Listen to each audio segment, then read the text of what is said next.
2023 വിരലിലെണ്ണാവുന്ന ഹിറ്റുകൾ മാത്രമേ ഉണ്ടായിട്ടുള്ളൂ എങ്കിലും 2024 കഥ നേരെ തിരിച്ചാണ്. 2024 തുടക്കം തന്നെ ഗംഭീരമാക്കിയിരിക്കുകയാണ് മലയാള സിനിമ.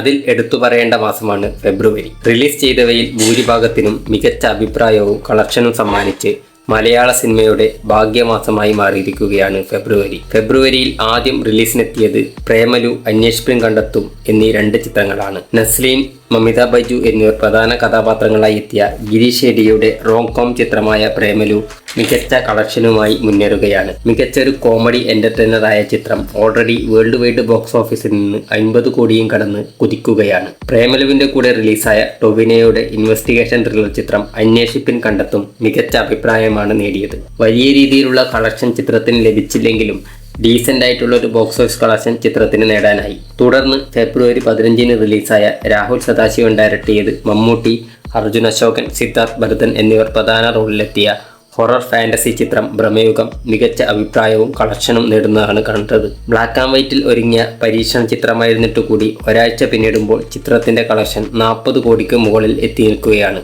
വൈകാതെ ഭ്രമയുഗവും 50 കോടി ക്ലബിൽ കയറും എന്ന് ഉറപ്പാണ്. എന്നാൽ ഫെബ്രുവരി 16 റിലീസായ ബിജു മേനോൻ ചിത്രം തുണ്ട് ആവറേജ് റിവ്യൂവും ആവറേജ് കളക്ഷനും കൊണ്ട് തൃപ്തിപ്പെടേണ്ടി വന്നു. ഫെബ്രുവരി മാസത്തെ അവസാന റിലീസായ, അതായത് ഇന്ന് റിലീസായ മഞ്ഞുമൽ ബോയ്സിനും മികച്ച റിവ്യൂ ആണ് പ്രേക്ഷകരുടെ ഭാഗത്തു നിന്നും ലഭിച്ചുകൊണ്ടിരിക്കുന്നത്. സർവൈവൽ ത്രില്ലറായി ഒരുങ്ങിയ ചിത്രം വരും ദിവസങ്ങളിൽ മികച്ച പ്രകടനം ബോക്സ് ഓഫീസിൽ നടത്തും എന്ന് തന്നെ പ്രതീക്ഷിക്കുന്നു. ജാനേമൻ എന്ന ചിത്രത്തിന് ശേഷം ചിദംബരം ഡയറക്ട് ചെയ്ത ചിത്രമാണ് മഞ്ഞുമൽ ബോയ്സ്. സുഷിൻ ശ്യാമാണ് ചിത്രത്തിന്റെ സംഗീതം നിർവഹിച്ചിരിക്കുന്നത്. എന്തായാലും ഫെബ്രുവരി മാസം മലയാള സിനിമയ്ക്ക് ബോക്സ് ഓഫീസിൽ നല്ല നേട്ടം ഉണ്ടാക്കാൻ പറ്റിയിട്ടുണ്ട്.